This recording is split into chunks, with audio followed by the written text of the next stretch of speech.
Hello, everybody, and welcome to the Ken Bone Zone. I am Ken Bone.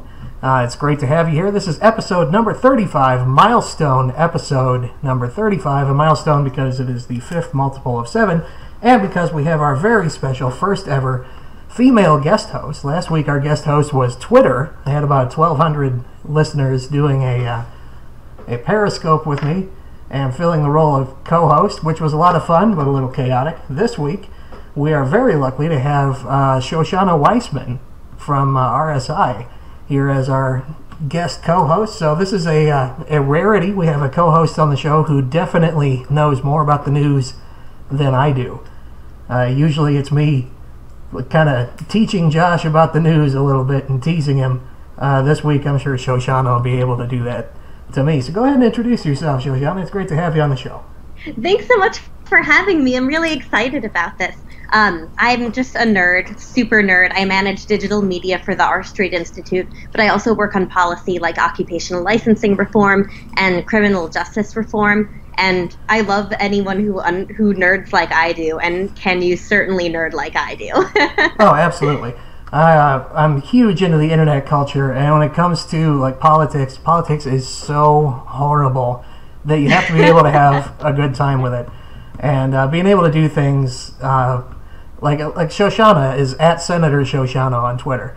And she has the absolute best running joke in the history of political Twitter, as far as I'm concerned. Since she has Senator in her username, without fail, 3 or 4 times a week, somebody will tweet at her and get upset about her senatorial behavior or try to get her to vote a certain way on a bill. Well, she's not actually a senator. She is a young Jewish girl in her mid-20s who works at a policy institute and does a lot of politics, but she is not a real senator. And then in response, Shoshana will always say, send $20,000 to my DC office and I'll look into it.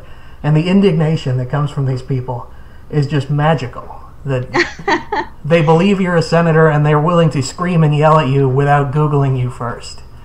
It's incredible to me, like, how many people, there's so many things that should tip them off. I mean, if there was a senator out there with rainbow-colored hair like I have, and it shows in my profile picture, I'm sure more people would know about it, or the fact that I'm not old enough to be a senator, many things like that. But it's always fun to mock them and troll them. The nicest ones will reply being like, oops, my bad, that was on me. But the mean ones will get really mad at me or pretend that they were in on the joke. Do you ever get stuff like that? I would think, like, because you have such a big following, some people must think you're an elected official. I have gotten that before. I've had people tell me that I need to be wielding my power more responsibly. And I try to ask them, to educate myself, like, what power do I have? Because I don't think I have fully utilized it, because I don't think that I have any actual power. I just have a lot of fun on Twitter. And people will ask me, or tell me which way I should vote on a certain issue. And I'm like, okay, well, the election's in November. You can vote however you want. They're like, no, on the floor. The floor of what?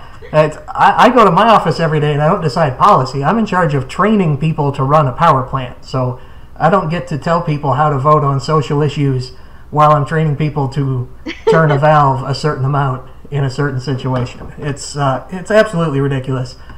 And I'm really shocked now that I'm kind of in like the second or third wave of my memedom here. Some of the original followers have dropped off. Like some of the folks that just follow me because it was like the red sweater guy. It was kind of a joke. And I've picked up some other followers because, people are looking for something fun to do on Twitter. And they have no idea who I am or why they should care about it. They just saw that I tweeted some funny stuff. And they're just incredulous when at everything I say. It's so irresponsible of you to tweet that. A person in your position.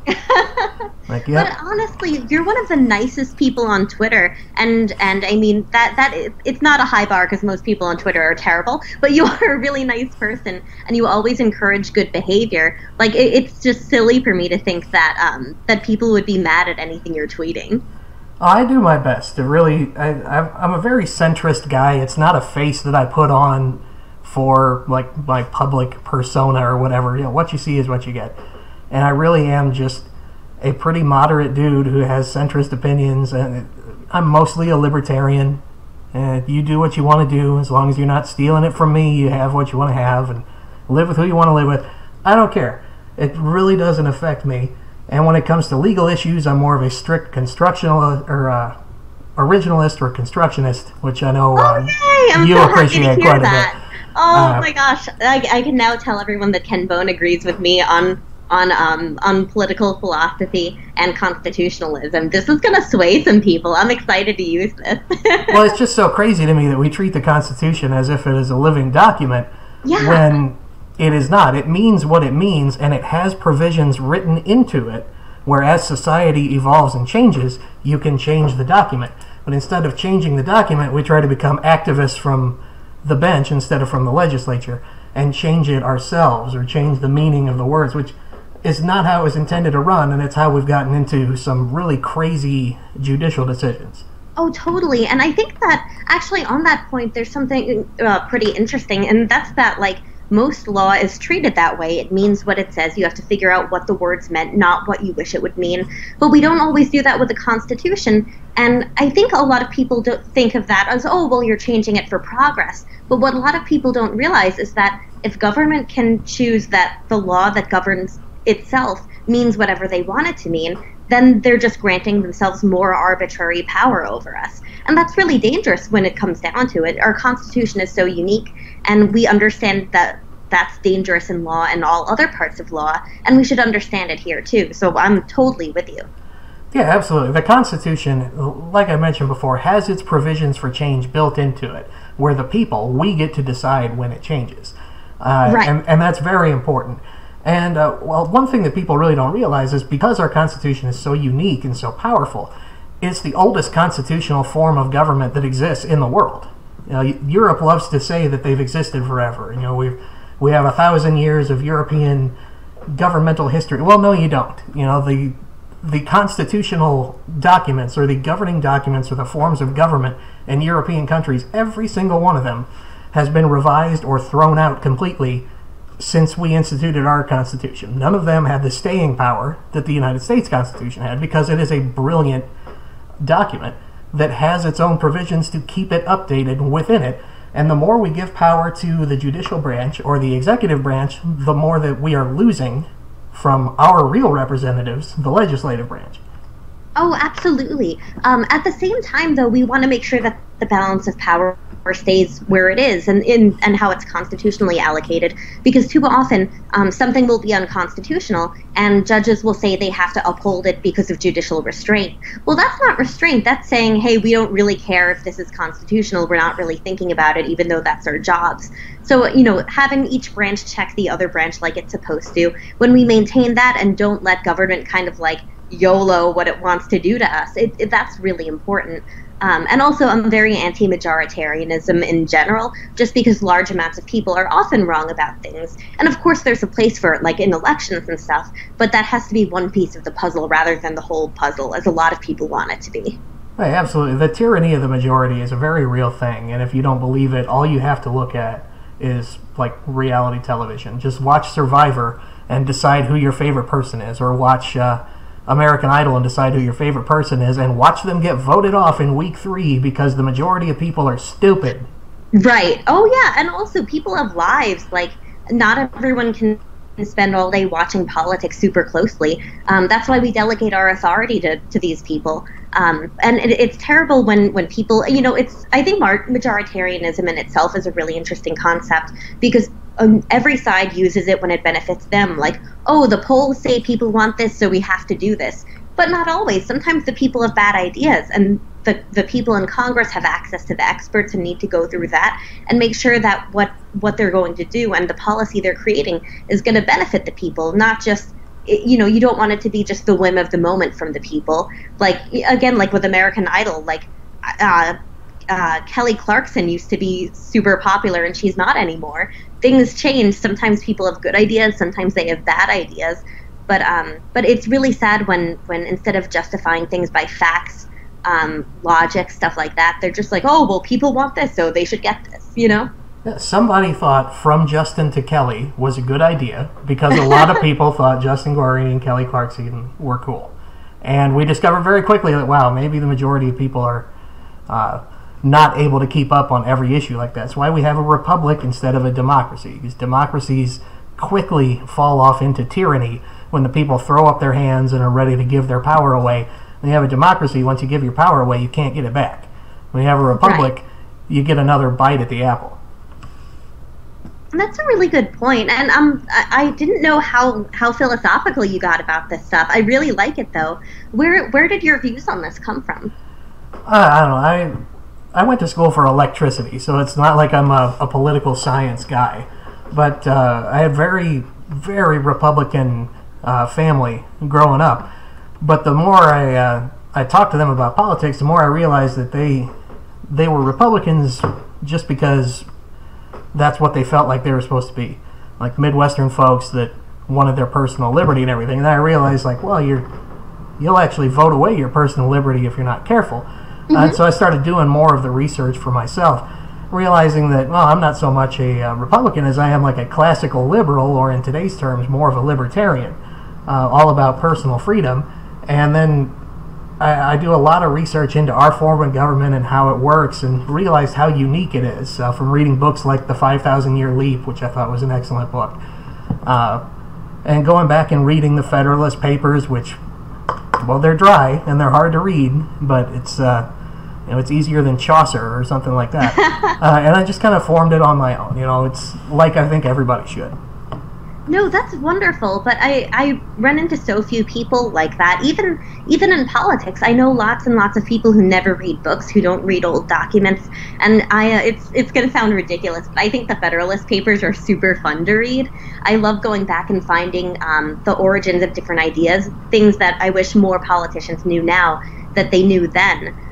But I think it's so cool how well developed your views are, but also that you don't push them on people. Like I can get super aggressive with my judicial theory just because I believe in it so strongly, but you always have this very gentle approach where you genuinely are encouraging debate. And honestly, because of that, I wouldn't have expected that your views were so philosophical, because most of the time when people's views are so philosophical, they're eager to debate all the time. So I think it's cool that you keep that balance of free ideas and letting people think what they want to think without like pushing your views on them like I do. Well, my real strength in my work life and in my personal life, and basically every facet of what I do, has been my ability to communicate. I have a really, really high degree of empathy. In fact, when I go to these high schools and colleges and give speeches, one of my main points is empathy, how it is important to understand that your opponent, unless they're just a goofy Twitter egg troll, they honestly believe what they are saying, and they're coming from a point of view where they say, I want what's best for everyone. Barack Obama wanted what was best for the country. Donald Trump, George Bush wanted what was best for the country. They just have very, very different ideas on how that should be accomplished, and that's okay. I have very different ideas on how we can achieve what's best for the country than other people might, but I'm able to plug myself into their point of view a little better. I like to keep a constantly evolving philosophy or point of view on politics, because I've learned a lot. It started in high school when I was a huge like Bible thumper missions trip kind of guy, and I didn't hate gay people, but I was very anti-gay rights because homosexuality is a sin and you're going to purgatory or whatever. And then I met I had a friend in high school, and it turned out he was gay. And then I realized after he came out, I was like, Scott's still the same guy that he always was. Maybe I was wrong. And I've always prided myself on that ability to look back and think, I used to be wrong, and now I learned from it, and now I'm less wrong than I used to be. And being able to plug into other people's point of view and being able to admit when you're wrong, that goes a long way in trying to maintain a Zen-like mustached calm in the middle of the political storm. I love it. No, but that all makes a lot of sense, and that's something I've had to grow through too. When I was 8, I became Republican, and even though my dad's right of center, it wasn't just his ideas. I wanted to learn all I could, and I've always liked debating. I'm vegetarian, so when I was like 4 years old, I would try to get people to become vegetarian like me. So I've always had that in me a little bit. When I was 13, I got really sick and started watching Fox a lot and just became super right-wing, really into that. But from my time in college and after, I've become a lot more bipartisan because both parties really suck sometimes. Like they really, really suck, and it's sad and terrible. But now at the R Street Institute, I do a lot of bipartisan work. Like a lot of open government stuff is super bipartisan, and it like there's the Congressional Research Service, which was only open. Their documents were only open to well-connected people. Because of us, now their documents are going to be open to everyone who wants to read them, and that was led by Republicans and Democrats. With my favorite issue with licensing reform, it's something that both Republicans and Democrats are on board with. And I kind of regret that under Obama, he did some really cool stuff on licensing reform, some of the first federal stuff that's ever been done on it. And I didn't praise him. I didn't watch it closely enough. And looking back, I really wish I had given him credit because it was due there. He did some really good stuff there. But for that reason, I try to criticize Trump when I think he's doing bad things and praise him when I think he's doing right things. Because when it's all about people rather than ideas, you lose a lot. You lose a lot of the nuance and like the heart in it and the ability to come together with people and say, hey, maybe we can agree on this, you know? Oh, absolutely. That's some of the biggest hate mail I've ever gotten is when like Trump will do something. Like when he did the travel ban, I was like, well, that's dumb. You know, what's the point of that? Or when he keeps talking about building a wall, I'm like, wow, what a really expensive boondoggle that won't keep out anybody except migratory birds and mammals. That is stupid. But then he'll do something like the tax cuts, and his original plan for the tax cuts I thought was a lot better than what we ended up with. But I look at that and I'm like, tax reform was a long time coming. I'm glad we were able to got something done. And now we can build off of this and hopefully do something that will trim the deficit a little bit. We had a new tax plan and didn't put a new spending plan in to match it. We do a whole show on that. But when he did the tax plan, I was like, that's not terrible. Good job, Mr. President. Good for doing something, you know, actually accomplishing something. Oh, the hatred that poured in. I can't believe you praised the Cheeto Bandito for doing that. Don't you realize that Donald Trump is a Nazi who burns crosses in his spare time? That's where he gets his artificial tan, is from the glow of burning crosses. I can't believe you didn't realize this, Ken. You're so stupid, and also you're fat. I'm like, well, thank you for engaging in the conversation. Glad to have you here. But, yeah, it's like you can't say that Trump does anything good. If Trump hit a home run in a baseball game, like if he just said, you know what, Washington Nationals, by executive order, you have to let me play third base today, and he hit a home run, people would be like, no, it's fake. You did steroids. You're evil. You're a Nazi. Hitler could hit home runs too. Hitler liked baseball. You like baseball. Therefore, you're Hitler. You know, actually, it's really funny you mentioned that because one of the R Street Institute's fellows is Mike Godwin, the one who created Godwin's law that, like, everything on the internet eventually devolves into Hitler. And, you know, you always knew of that law and stuff, but the past few years I really came to appreciate it because you see that stuff all the time. So when I started here, I'm like, wait, Mike Godwin. And I, like, quickly Googled him, and I'm like, oh, my gosh, it's the Mike Godwin. So it's funny to have that source of knowledge around me that if I ever have questions about his internet law, I can just go and ask him. It's also funny, too, just because I've been called, like, a white supremacist before, which is really weird as, like, a semi-Orthodox Jew. And also, when I said, hey, you know, I should have praised Obama more, he did some stuff that I appreciate, people were like, oh, you know, you're just a never-Trumper sucking up to the liberals. They're never going to side with you. And it's like, if everything's us versus them, then America's nothing but like a pendulum swinging between the few independents, between power for the Republicans and Democrats. And it's so much more than that. Like, not everything's just cross-party like that, and not everyone you dislike is Hitler. But everyone's a child. Oh, yeah. That's one of the main things that we'll be talking about in the next event I'm doing. You won't be as happy about this one. I'm going to speak at the High School Leadership Summit for Turning Point USA here in a couple of weeks in Washington. Maybe we'll run into each other while I'm in town. That'd be cool. Yeah. And I'll have my son with me. And before people start screaming and yelling, like, why are you going to this super alt-right Nazi thing? Well, they're not alt-right and they're not Nazis. They are extremely right-wing, I'll grant you that. But the reason I'm going is because they invited me. If you want me to do more liberal stuff, liberal listeners, invite me to it, and I'll go. And I'll give you the same speech I'm going to give at this right-wing event, which is the more you call right-wing people Nazis, and the more you scream and yell and shake cans full of dimes at Dave Rubin's speeches and that kind of thing and try to disrupt them, Who do you think that energizes more? Your average Democrat who's watching that, who is counting on this blue wave coming in November, or the average Republican who now feels like they have to go on the defensive yet again? I would say that you're driving twice as many Republicans to the polls as you are Democrats when you're doing that, and you're sending centrist, moderate people running, screaming for the hills of the Republican Party when you attack them all and call them complicit in some kind of Nazi activity. Yeah, you're dead right, and I'm glad that you engage everywhere because we need more people who do that. It's frustrating to see people who won't talk with, like, the other side. Like, although I'm most at home with libertarians, a lot of college libertarian groups will invite me to speak, and I'll just go off and swear a lot and just go full libertarian. But when Republicans have me speak, I'll do that, and same for liberals. It's just, I think your point is really important there, and also just, like, like Milo, like, he's terrible, but he energizes college kids who look at him and say, oh my gosh, the left really is crazy. Look at how they're not letting him speak. And Milo's terrible, but when people protest him and don't let him speak, they energize the right and push them towards him. And the same goes for the opposite. Like, when we act like caricatures of ourselves, we just prove to the, quote, other side that we are all their worst nightmares. Yeah, drawing political cartoons used to be a really hard thing because you had to come up with some kind of biting satire every week. Now you can literally just do, like, courtroom sketches and just do still lifes of actual politics and write quotes from actual politics, and your cartoon is written for you.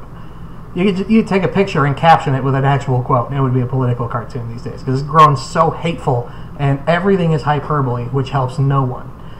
Trump is the worst president of all time. Really? What about Zachary Tyler? What about this? What about this one? What about people who actually endorse slavery? What about all this?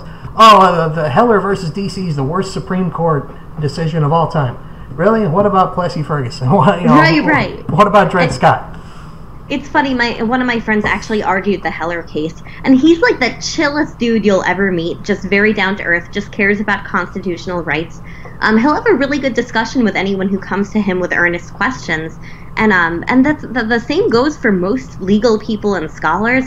It's sad that the people who take issue with him don't read their writing more, and writing from the opposition too. It's just, the information's out there. The amount of times people will send me questions that are extremely Googleable is insane. And it's obviously because they don't really care about the question. They just want to get a reaction out of people. When there's so much room to engage, like, I know it sounds silly, but I have scholars who I adore, and then they'll answer my emails and respond to my tweets. But it's kind of sad because I wish other people were taking up more of their time, figuring out new questions to ask them that haven't been asked before, stuff like that. But instead, we're all just so busy yelling at each other and trying to own the libs and own the cons. It's also childish. It's absolutely ridiculous. We care more about hurting the opposition's feelings than we do about changing their mind.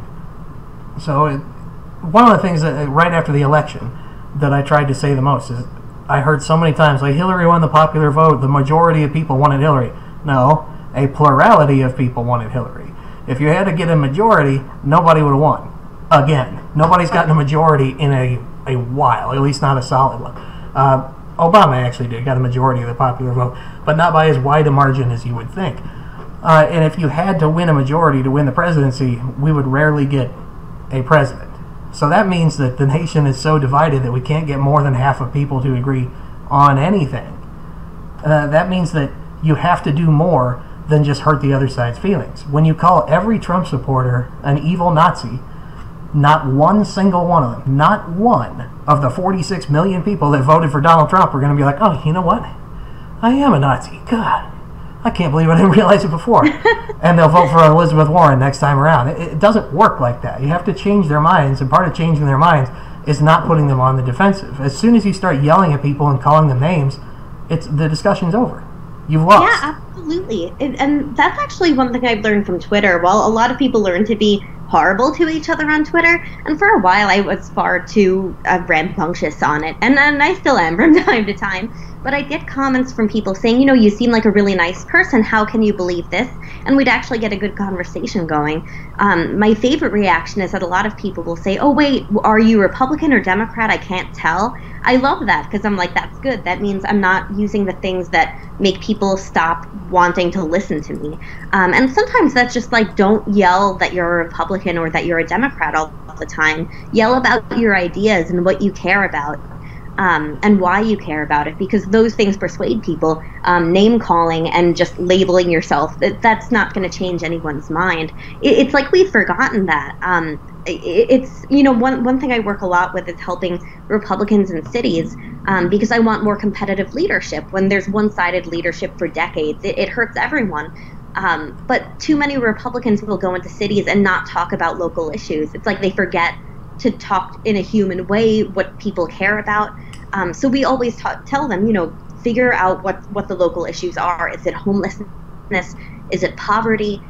Is infrastructure struggling? And go talk about that. Talk about the things people care about if you want to convince them. But it's like so many people have given up on trying that they're just focused on ruining institutions to own the libs or own the cons.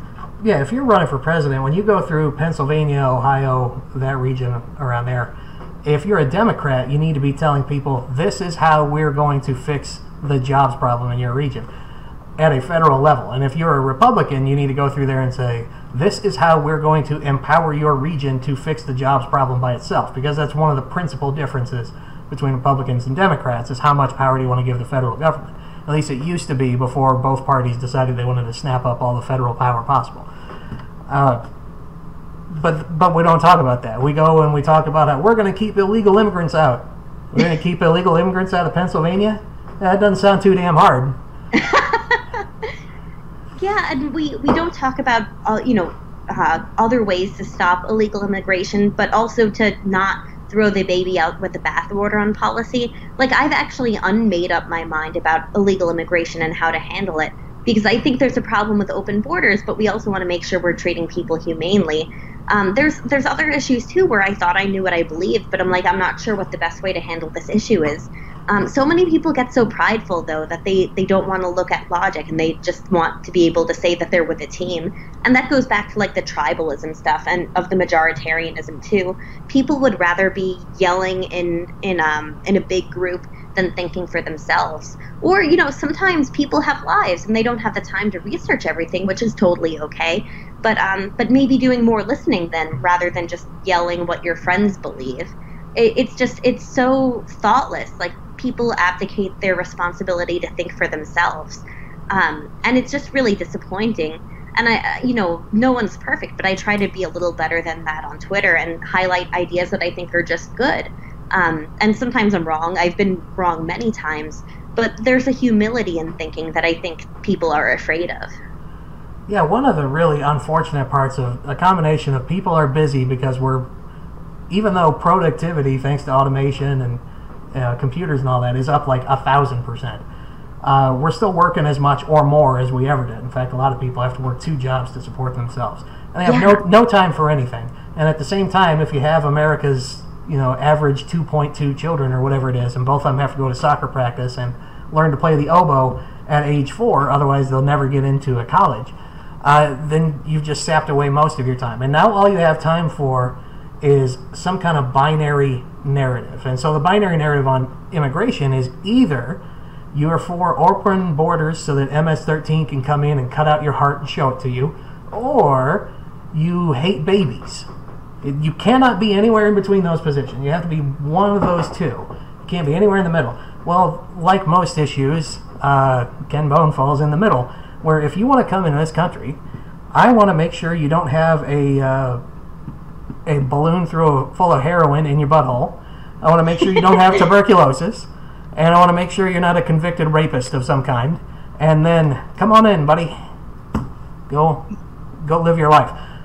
Very, very easy on immigration. And we'll never ever fix illegal immigration until we fix legal immigration. I know plenty of people who have been trying to get into this country for years and years and years and spent tens of thousands of dollars.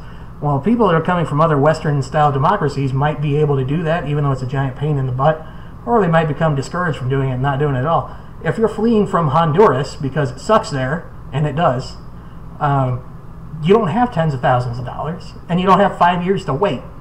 You need to go somewhere, and you need to go somewhere now. And Mexico won't let you stay. So once you start going that way, you got to go all the way to America. Yeah, I think you're right about all of that. There's a lot to consider there too, and also just I think one thing I would add to all of that is that I know that Jeb Bush was destroyed for saying that illegal immigration is an act of love, but I think it should be reasonable for people to understand that people are coming here for a better life and to make their families have better lives, and that needs to be a point of compassion where we can agree, like, of course some bad people try to come in, but most people who want to come here illegally, even though they're breaking the law, it's for their families because they're scared of what will happen from, where they are currently. And I wish that we could start there so that way we treat people according to like how things really are rather than ascribing the worst motives to them. If Jeb Bush were as good at articulating his positions as my fat, bald ass is, he'd be president. I don't think there's much of a way around that. He's just so... he's not really that likable because even though he is a relatively strong personality with some decent ideas, he sucks at conveying them, and he kind of looks like a wuss in public. I don't know how he makes himself look so like mealy mouth. I know what you mean. I like a lot of what he has to say, but he's more of the scholar type than the politician type, which is fine. Sometimes those kinds work better on local government and state government. But that's not presidential material, and it's not that I wish it weren't. I wish my favorite scholars were running government. That would be sick, and I would be very happy. But that's just not how it works. I would have liked to see Rubio president too. He had a lot of good ideas, and he was a really good communicator. It's still totally weird to me that Trump is president. Like, that's something I haven't totally like grappled with yet. But it's weird to think that. That the Bush dynasty has kind of ended there, and that now we have Trump, like, cartoons making fun of that for years. It's still kind of surreal. And he has some really good advisors in some regions, but the people who act and think and look like Jeb Bush, I just don't think they make, elections are easy for them. And not that it shouldn't be, but it's just not how it is. No, he could have got elected president back in the 1800s when you didn't have to appear on television, and it's not how it works anymore. Yeah, absolutely. You have to look good on TV, and you have to be able to think very quickly on your feet, and not just with your advisors hanging out with you in the war room, but like in real time. And a Trump presidency or a Trump analog presidency, some other reality TV star or quasi-celebrity, was inevitable. And I don't think he'll be the last one before we come to our senses.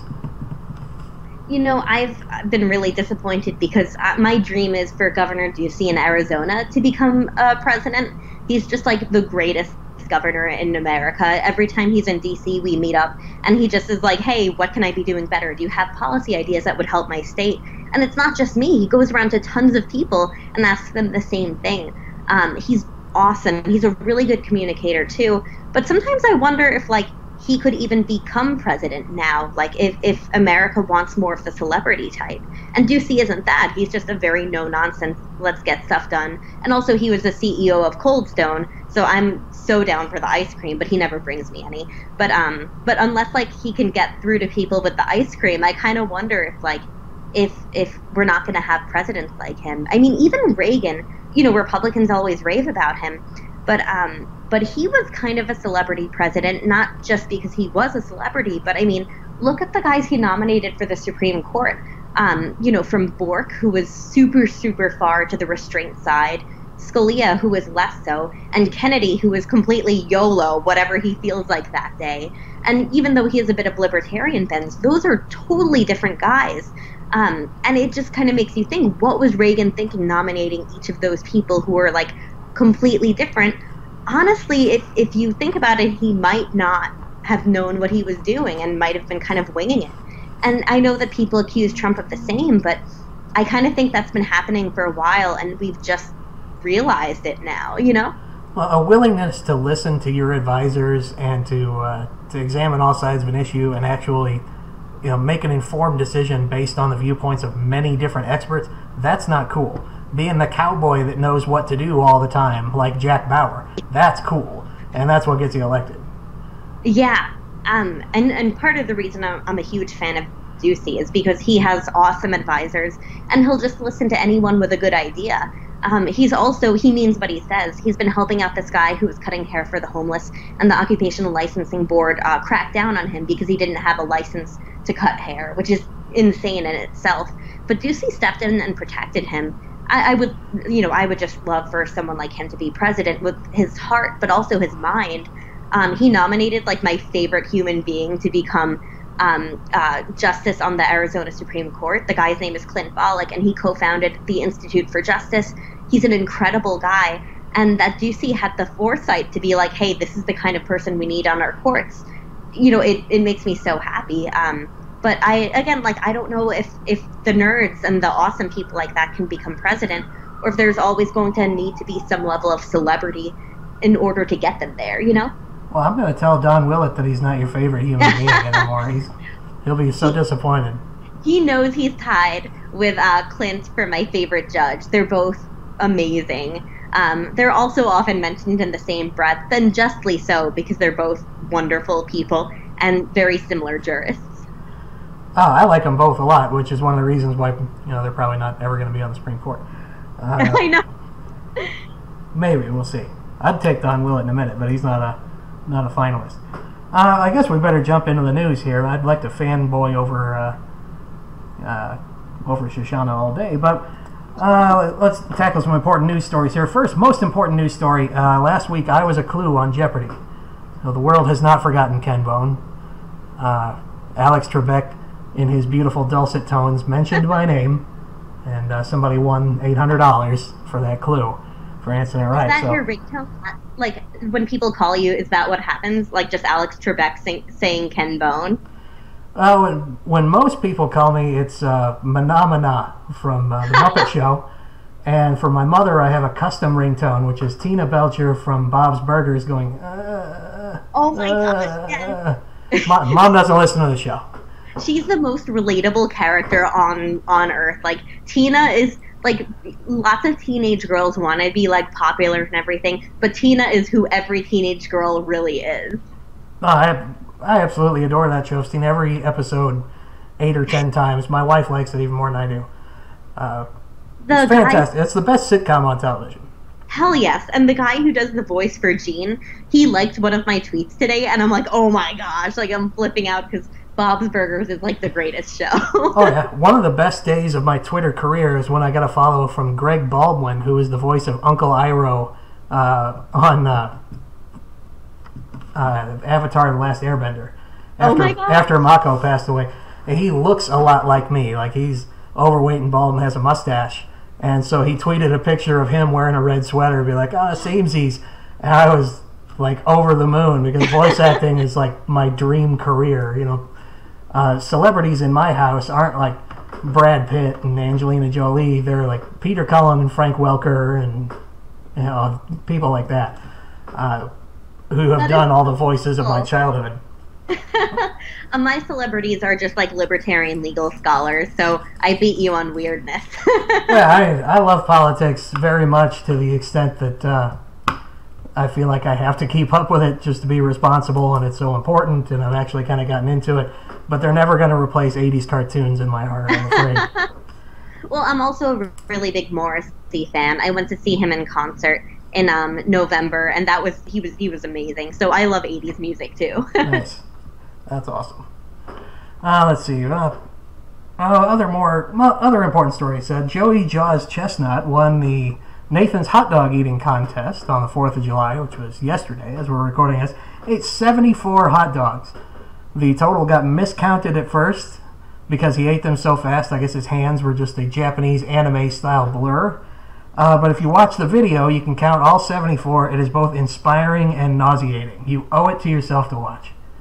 It's horrifying. Yeah, I don't think I could. I mean, I'm vegetarian, so my limit's 0 hot dogs.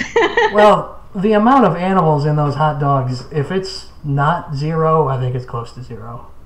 That's true. These complete animals. I don't know if you can still eat beaks and feet if you're a vegetarian. I guess not. Yeah, it's more of a lack of desire than lack of ability, I think. Yeah, I never could do the vegetarian thing. That's and I'm extremely unhealthy. I only have one concession to health. I do everything that's bad for you. I'm drinking right now. I always drink during every podcast. I don't smoke that much, but I do have cigars sometimes. I eat way too much. I love candy, all that stuff. But I don't drink energy drinks because they smell like gasoline. That's the only thing that I concede to health. I don't drink energy drinks. Everything else is fair game. Yeah, those are terrible for your heart. That's good that you don't do those. Yeah, otherwise, instead of living to a robust age of 42, which is what I'm shooting for right now, probably only make it to 37 and a half. And that's creeping up on me. I'm already 35. What about those healthy candies? Have you ever thought of going for some of those, like the health food candies that actually taste like candy? I'm going to call bullshit on that. Try it. It's I think the brand is Unjunked. They don't have them around me anymore, but they taste like normal candy and they're like 20% better for you. That doesn't sound like something you can get here in southern Illinois. It sounds like more of a coastal region. Yeah, I'm an elitist, so. Yeah. All you is, hey, we're in flyover country here at the Ken Bone Zone. We don't go in for that kind of stuff. Josh is from central Minnesota. Well, he's actually from here in southern Illinois. He lives in central Minnesota. I still live here near St. Louis in southern Illinois. So it's we don't have all that fancy stuff. We might have it in about 5 or 6 years. Yeah, that sounds about right. By then it won't be cool anymore, and they'll find out it gives you ovarian cancer, even if you're a guy. That's great. Let's see. Oh, in science news, there is a new wasp species that was discovered in the Amazon. It has a stinger that's basically as long as the rest of its body. It's super gross looking. You should check that out.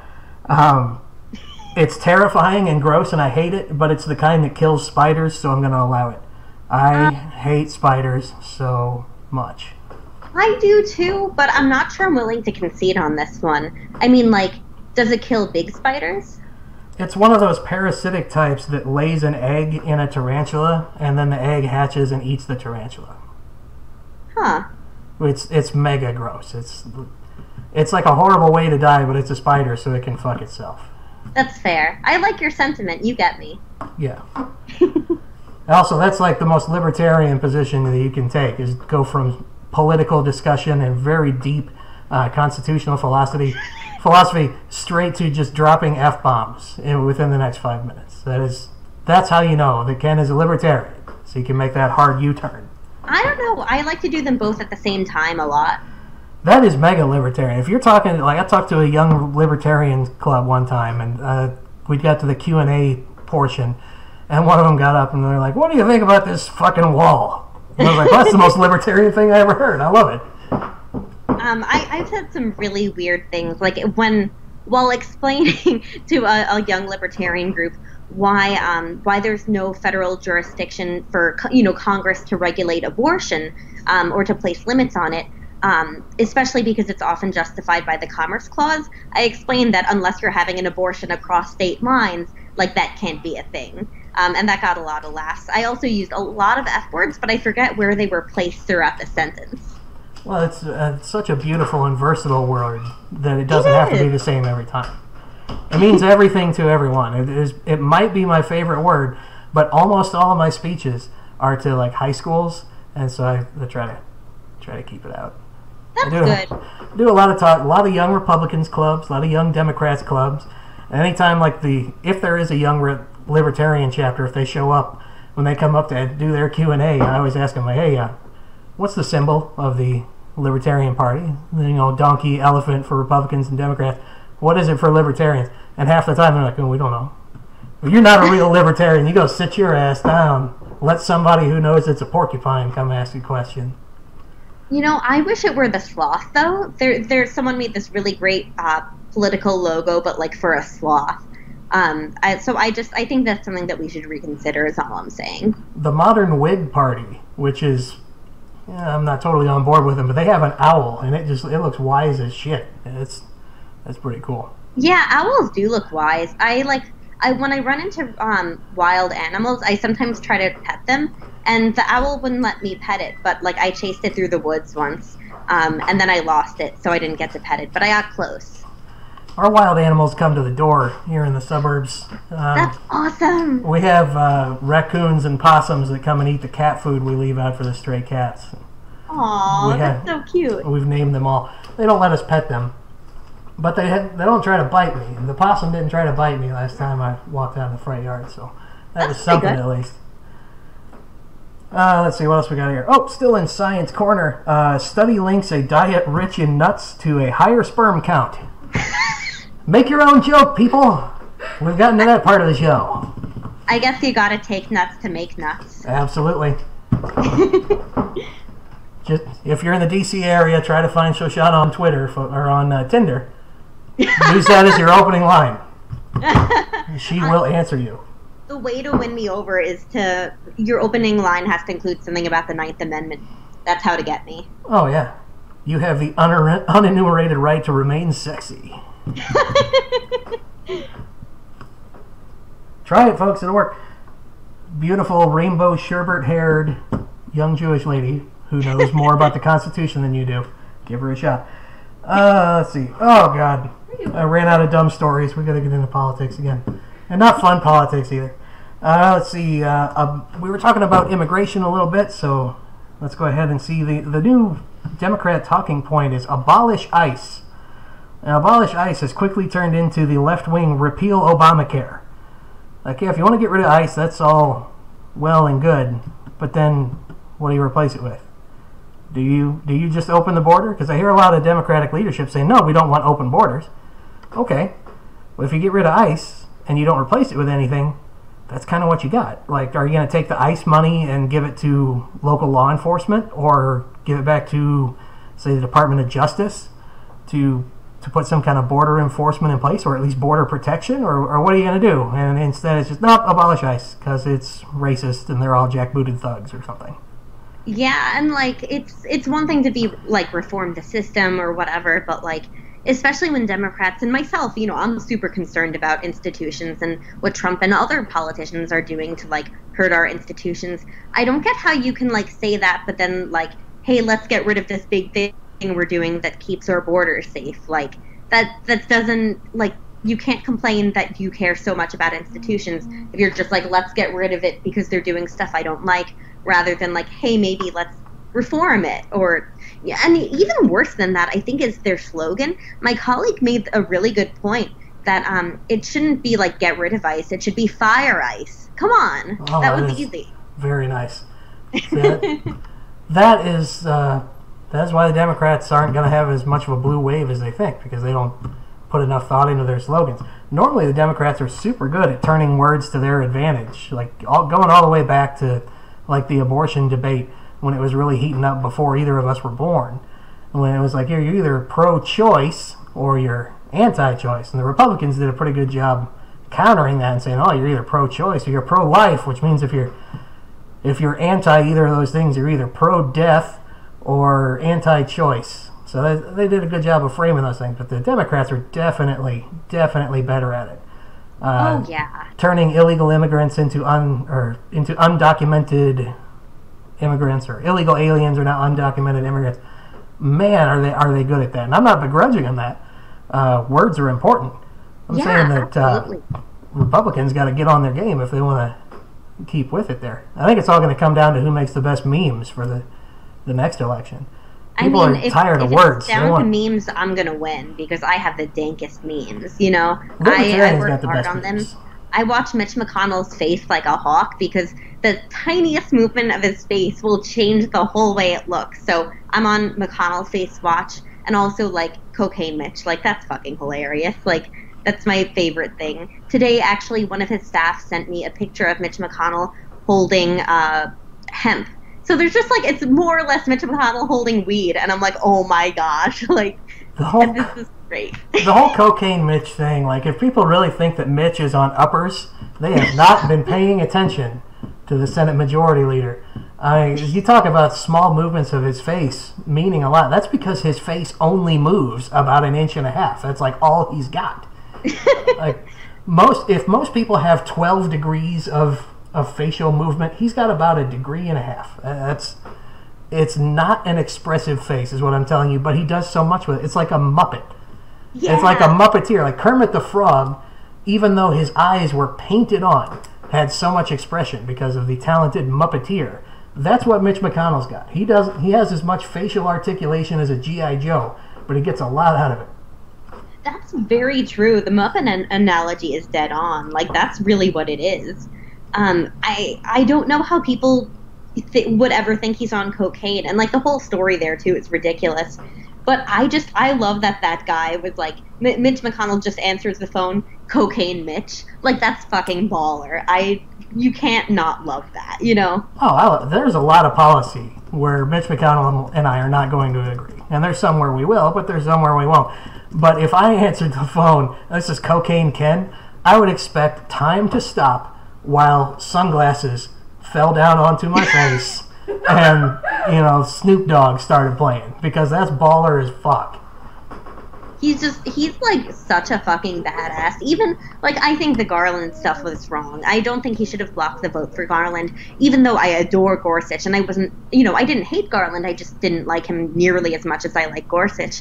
But, like, even the stuff he says on that, he's just so baller. Like, the personality that man has, he's like 80 years old, but just so baller still. Like, when I'm his age, I hope that, like, my spouse is defending me from protesters and, like, being super come at me, bro. That's just so baller.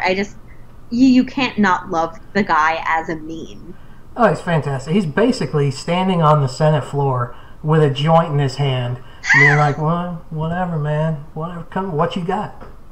You got so nothing. Good. Don't hate the player, hate the game. That's what I hear every time he talks about Merrick Garland. It's don't hate the player, hate the game. Yeah.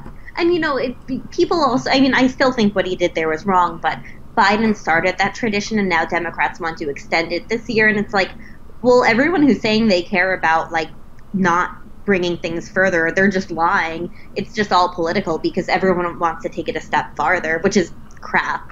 But it's, with that in mind, and with everyone being somewhat hypocritical, it kind of, you just got to appreciate him, how he's like, the other day he had been quoted saying something like the proudest moment of his tenure was when he told Obama that he wasn't going to get Merrick Garland. Like, that's really badass. Like, you don't have to agree with him to be like, that's kind of baller.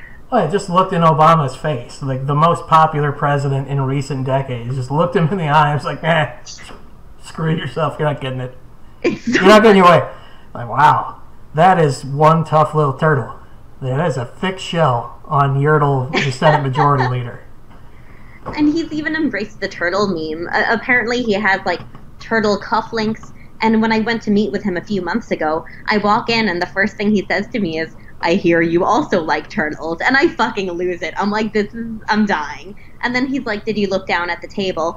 And he had bought me a little sloth doll and a book of sloth wisdom signed by him, and I'm like, this is the funniest shit that has ever happened to me. That is something you could treasure for generations. That is to pass on to future generations of Weissmann children. That's amazing. I'm looking forward to one day having to explain all of this to my grandkids when memes are no longer a thing. When they just appear on your retinas from your your LinkedIn projector that hooks you up to the internet 24 hours a day. Right. And we're all on our Wall-E style scooters riding around. I pray for that day every day. Oh yeah, if humanity's kind of screwed up now, I mean, just imagine then. All I need is nano robots that'll swim around and clean up my arteries so I can live forever in that kind of that kind of sloth. I'd eat a lot more donuts if we got those kind of robots. Oh yeah, my wife, every time I cough, she's like, "Oh, you're waiting on your nano robot." She's making fun of me. It's coming. It's coming. It's a real thing. Let's see. Just breaking today. Scott Pruitt resigned today, probably because of any one of the 37 different scandals that he's being investigated for. Holy cow. But yeah, now he's been replaced by his deputy, and we're going to have another confirmation fight right after we have a confirmation fight for a Supreme Court justice. We're going to have a confirmation fight for the head of the EPA again. Gosh, that sounds really terrible, especially because you know how contentious the EPA gets.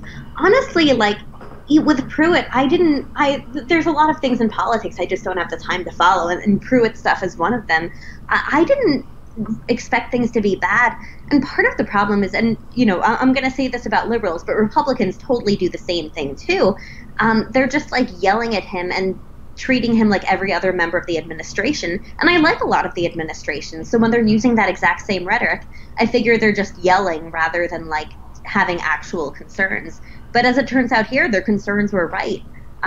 But like we need to I think they need to focus more on calling balls and strikes rather than just saying everyone is bad. We need to get rid of everyone in his administration, Well, it's a huge problem with every opposition party. The Republicans did it when they were the opposition, but we've really ratcheted it up this go-around, and I'm afraid that it's going to catch on and just be like this for a decade.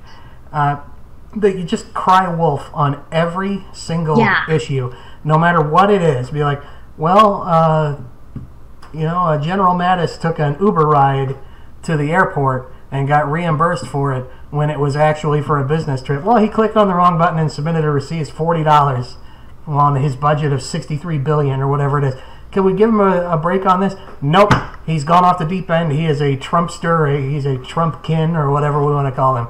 And he's therefore evil. Okay, well, see, now next time somebody drowns a whole bathtub full of Mexican children, nobody's going to believe you. You can only cry wolf so many times. Yeah, and like there's some people out there who really do call balls and strikes, so when they say stuff, I'm more likely to listen. But there's so much crying wolf in politics. I used to do it, and then I realized, like, what the hell am I doing? Because if you're willing to lie, then how are you better than your opposition in integrity? That stuff matters. I mean, practically because you want people to be able to believe what you're saying, but also because, like, when you give up that truth and that integrity, you give up everything you say you're fighting for, unless you're not fighting for truth and integrity, in which case people shouldn't listen to you anyway. But it's awful to see that. I wish I had known earlier that the Pruitt stuff was real. It's just most of the people I saw talking about it were just the people who yell at everything. Like, even in the Department of Justice, there's some really cool work going on, but you only hear about the bad stuff, and both things matter. Like, we need to make progress even if things aren't perfect. Well, it's just another easy and definitive source for me of hate mail, and usually like dick pics or something else gross, is if I find a scandal that I'm like, this isn't actually that bad, and I'll say something about it, like, why do we care about this when there are all these other things going on? Oh man, bring on the hate. Bring on the photoshopped Ken with a Ku Klux Klan robe over his red sweater. It's insanity to me. I'm like, look, I'm not saying you just let everybody off the hook for everything they do. I am saying that you don't put people in prison for life for speeding tickets. Yeah, exactly. And that's another thing too, that like it's another thing that I hear from both sides, just people wanting outrageous sentences for small things. I mean, the whole justice reform argument is weird because it divides politics really weird. It's just, I don't know, sometimes the lack of sense of justice some people have is really disturbing. I think most people are pretty sane about it, but it's not enough. There's a lot of dumb people, and not just the people who like think I'm a senator, but there's like a lot of dumb people out there, and it worries me. Oh yeah, we're gonna have to have you back on sometime just to talk about criminal justice reform, because it's so necessary. It's like we'll do like the super scrape the surface here. It's like, well, if you didn't want to go to jail for 20 years, why did you do the crime? Right. One of the reasons why criminal justice reform is needed so badly is the people who wrote the laws would look at it and be like, white people tend to do cocaine and black people tend to do crack. So we'll put you in jail for 40 years for crack and 6 years for cocaine. And that way we can look like we're not trying to smack black people around, but really we are. Yeah. And that was absolutely a real problem. And we haven't reformed the system in such a long time. And we just look at people and be like, well, you shouldn't have tried to traffic crack or sell crack, or you shouldn't have been caught with the crack. Be like, well, no, the sentence is no longer tied to the magnitude of the crime. It's tied to the demographic of who typically does that crime. It's tied to statistics of who we want to smack harder. And we could easily go through that for an hour or so. That's kind of the long and short version.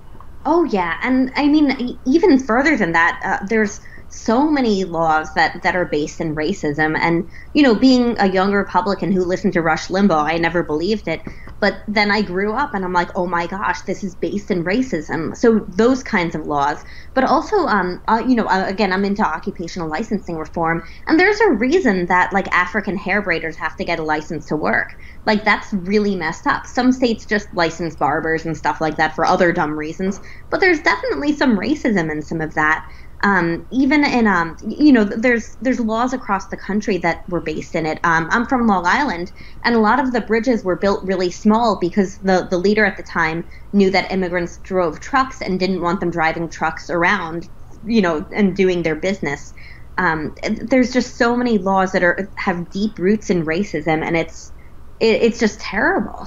Yeah, we'll talk a lot more about occupational licensing as like our closing topic. But a friend of mine lives down in Florida, saw exactly the same thing. He lived in a really nice planned community in a Miami suburb, and one of the ways that you can make a lot of money in Florida is by being a landscaper and a yard care specialist, because your grass grows basically all year in Florida. It has to be mowed all year, and there's a lot of old people and there's a lot of rich people that don't cut their own grass, so they hire people to cut grass. Well, a lot of the small business owners also happen to be Hispanic, because that's a career that they can get into, and thanks to their strong work ethic, they can excel at. Well, to be able to do that kind of work, you got to have a trailer with like lawnmowers and weed whackers and shit on it. So what this planned community did, the HOA said, you can't have a trailer or a truck parked in your driveway. That's against the HOA rules, and we'll kick you out. Knowing that would only affect Hispanic people, because old white people don't have big pickup trucks and trailers. They have Cadillacs. So it was 100% from racism, and the Hispanic folks did not have hundreds of thousands of dollars and years to fight a court battle, so there's like, fine, we'll go move someplace else. So that's, yeah, we'll get into that a whole lot more later, but that kind of stuff makes me sick to my stomach, like hiding behind some kind of cheesy rule that you make because you're afraid to say that you hate brown people. Like, if you hate brown people, just say it, you piece of shit.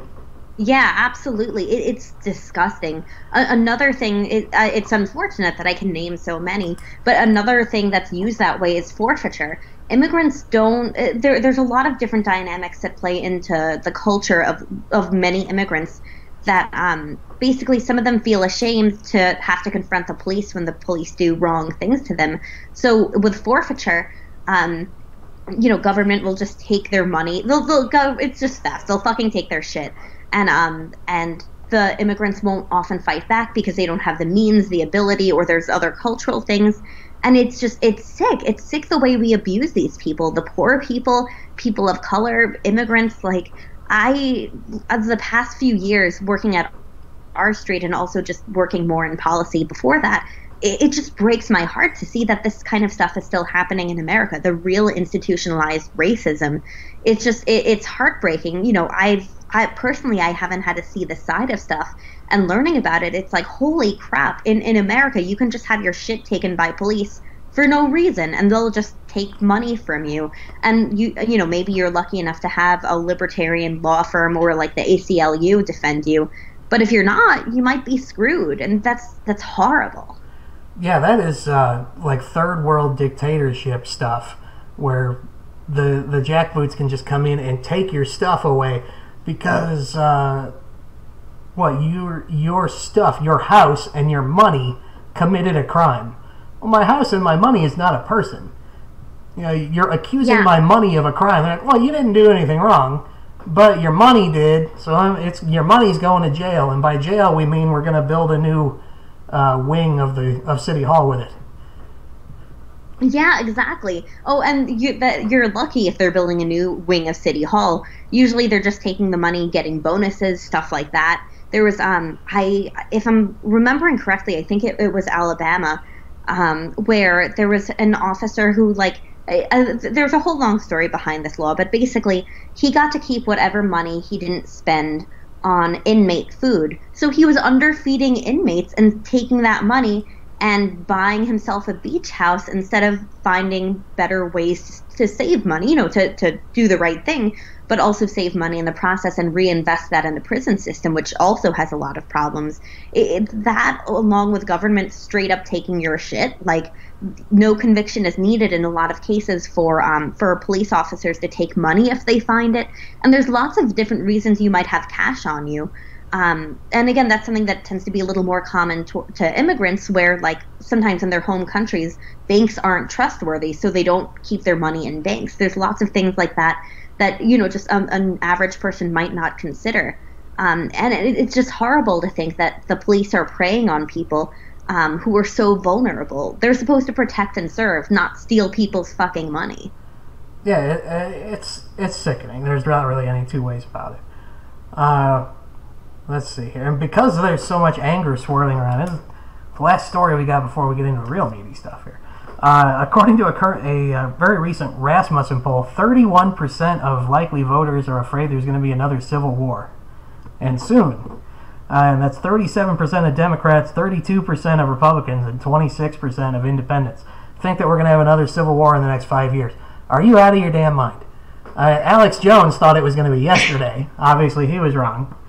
But, no, there's not going to be another shooting civil war, for Christ's sake. For one, because the Republicans control the government, which controls the military, and the Republican base has all the guns. Republicans and libertarians have all the guns. Democrats don't typically buy very many guns. Also, like, it wouldn't make sense because the way the country's divided, like, there's pockets of Republicans and Democrats everywhere. Like, there's no way to neatly divide the country. But I will say, in Alex Jones's defense, yesterday on July 4th, some gay frogs did show up at my door, and they were liberal, and they did say it was a civil war. So he wasn't totally wrong. Oh my God! All that fluoride runoff turned the frogs gay. It's really bad. Lots of gay frogs. Ecological disaster. I mean, climate change obviously is a hoax and is complete bullshit. I don't mean that, people. Don't at me on that. Climate change is a real and present danger that we need to do something about. But obviously, climate change is a huge hoax. But gay frogs, that is the looming ecological disaster. Yeah, I mean, I used to believe that frogs could marry who they love and all that. But when they show up at your door and they're like, hey, I'm starting a civil war, and these gay frogs can talk now, it's kind of scary. Well, the gay frogs are kind of assholes about it. They're not like your cool gay friend who's just like, yeah, I married a dude, so what? Let's talk about baseball. They're like the fringe gay community that's like, I'm gay and you got to watch me make out. You got to watch these two frogs fuck, or else you're a homophobe. These frogs were just making out in front of my door, and like they wouldn't let me close the door. It's just like some days I wake up and it's like, is this America anymore? Yeah, that is Russian kind of stuff. Russia can keep all that gay frog nonsense. Yeah. Actually, the Russians would probably execute all the gay frogs. Gosh, yeah. They actually probably do. They're really homophobic there. Like Putin, I think he gets like a little tingle when he's riding his horse and just riding all that male horse flesh, and that stirs up fear inside him. He's like, oh God, I think I might be like 2 or 3% gay. I can't handle that. Maybe if I exterminate a whole bunch of gay people or put them in jail, that'll be less gay people for me to have to worry about dreaming about at night. Gosh, it's interesting because I know that a lot of times the basis for being homophobic in these countries and really cracking down on gay people, I know a lot of times it's religious, but in his case, I don't know what the hell is wrong with him. He's just a dick, I guess. I don't know. Yeah. That's my hot take, is Vladimir Putin is a dick. It's a good thing only about 300 people listen to this show, or I'd turn up dead tomorrow. Aw, it's okay. I promise I didn't tell the gay frogs where you live. Oh, that's a shame. They could have come and, I'm sure my raccoons and possums would have hung out with them. They're very tolerant. That's nice that you teach your raccoons and possums tolerance. Absolutely. Tolerance in the classical sense, too, where it's like, I don't have to, love you. I just have to let you gay frogs go hump each other in the sewer and not set your house on fire. You do what you want to do, and I don't care. That's tolerance. Yeah. Clapping and telling everybody, oh, it's good for you that you're gay. Well, it's not good for you that you're gay. You're just gay. You just are. I'm straight. I just am. It's not good for me that I'm straight. That's tolerance. Right. Just be what you want to be. It just is. Yeah, whatever. That's another whole show topic. I end up saying that about 4 or 5 times a week. I'll say, well, we can do a whole show on that. And it's a good thing I still have all those. Otherwise, the show would be over by now. This is episode number 35. I thought I was going to run out of ideas. But no, I just got whole hour-long rants about stupid bullshit I could go on. That's great. Oh, I love stupid bullshit. Same. That's how I got into politics. Let's see. The biggest story of the week, obviously, is Justice Kennedy announced his retirement because his son was a banker who predicted the future and loaned Donald Trump $1 billion through his banking connections 10 years ago. Vast right-wing conspiracy. We all knew Trump was going to be president 10 years ago. And now, shut the hell up. Anthony Kennedy retired because he's 81 years old, for Christ's sake. If you're 81 years old and you've been doing the same job for over 30 years and you want to retire, you can retire. Especially if you and your family are rich. Just fucking retire. Go ahead. Yeah.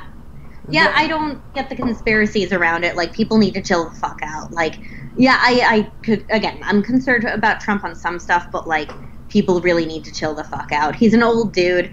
He's been doing this for a while. He's been teasing his retirement for a while, and he's just finally doing it. I'm, like, really excited, though, because Trump's SCOTUS list is, like, amazing. Not only is, like, Justice Willett on there, and he would be incredible, but they're saying, like, the top contenders are like Brett Kavanaugh, Amy Barrett, and Kethledge. And, like, my favorite's Kethledge, but everyone there would be just really incredible, and we would get some baller jurisprudence. So, like, I'm just super excited. Do you have a favorite? I would probably say that Coney Barrett is my favorite. I just kind of like her. I haven't dug as deep into the three of them as I'd like. Part of the reason for that is because I don't get to pick them. You know, we're just going to get who we get. So I figure I'll put a whole lot more effort into them after we actually get them.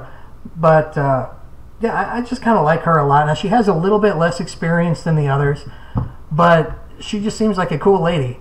She's got 7 kids. Anybody that can balance being a federal judge with having 7 children and have as clean a record as she got, that seems okay in my book. I've read some of her decisions. I like them quite a bit. But I definitely have nothing against the other two, against Kethledge or Kavanaugh. Yeah, she's really good, and I have a lot of friends who are super fans. Kethledge, though, became my favorite because everything he touches is just perfect.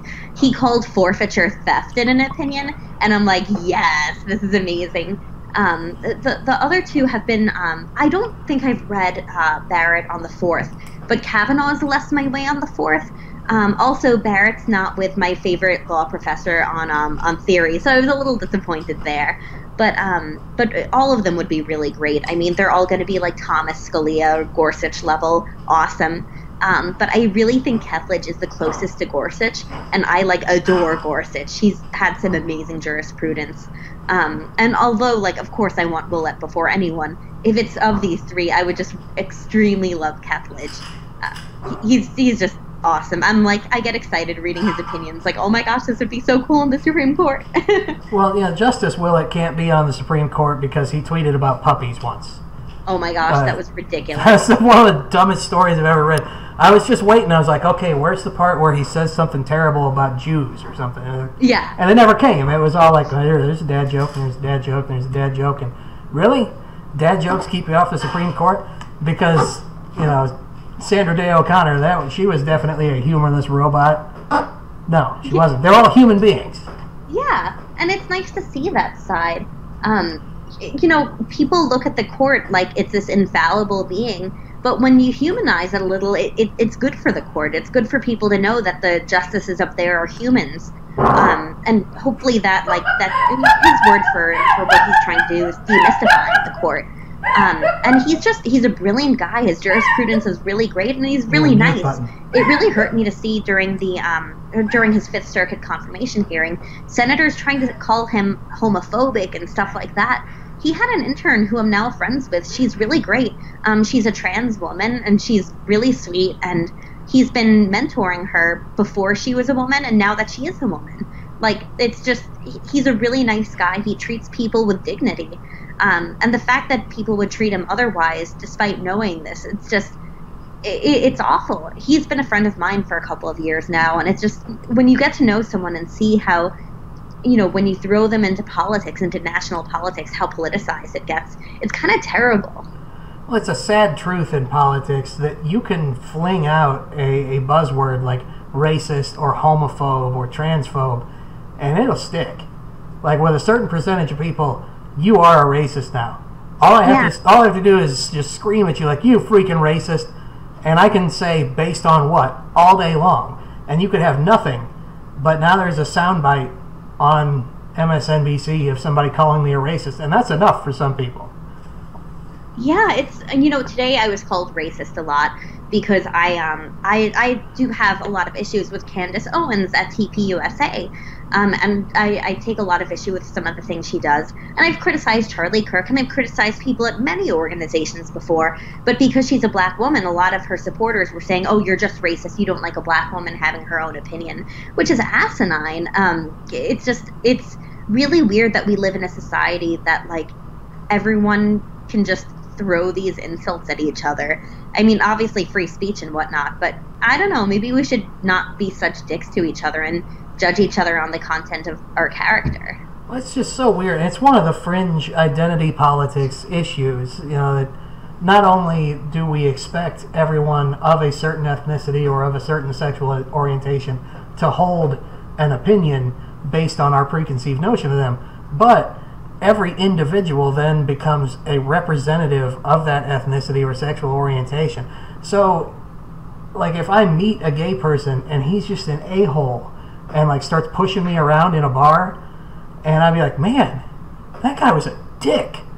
No, now I'm a homophobe because I don't like that guy.